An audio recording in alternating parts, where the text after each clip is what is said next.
Hi viewers, Andhra Pradesh రాష్ట్ర ప్రభుత్వం social మీడియాని కంట్రోల్ చేసే విధంగా ఒక చట్టాన్ని తీసుకురాబోతున్నట్టుగా ఈరోజు పత్రికల్లో వచ్చిన న్యూస్ను బట్టి చూస్తే తెలుస్తుంది. చట్టంతో కట్టడి, సోషల్ మీడియా దుర్వినియోగంపై కఠిన చర్యలు. సోషల్ మీడియా అనేది కేవలం వైసీపీ సోషల్ మీడియా వరకేనా, తెలుగుదేశం సోషల్ మీడియా మీద కూడా ఉంటుందా? ఇదే విధంగా మెయిన్ స్ట్రీమ్ మీడియా మీద కూడా మీ చర్యలు ఉంటాయా?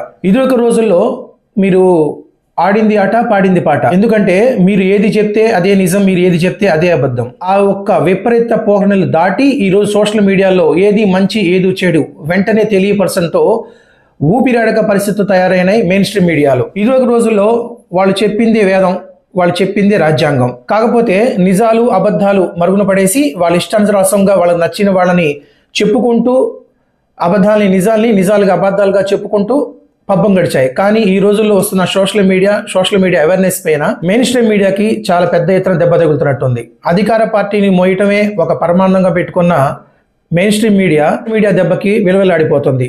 దీని మీద చంద్రబాబు నాయుడు గారి చేత చట్టం చేయించే విధంగా తన ప్రయత్నాలు కొనసాగించినట్టుగా వినికిడి. ఈ విధంగా సోషల్ మీడియాని ఎంతవరకు కంట్రోల్ చేయగలరు, భావ వ్యక్తీకరణ స్వేచ్ఛని ఎంతవరకు కంట్రోల్ చేయగలరు అనేది వేచి చూడాలి. ప్రస్తుతానికి ఈ విధంగా సోషల్ మీడియా మీద చట్టాలు ప్రయోగిస్తూ పోతుంటే ఇంకా నిజాన్ని చెప్పేవాళ్ళు ఎవరు ఉండకుండా పోతారు.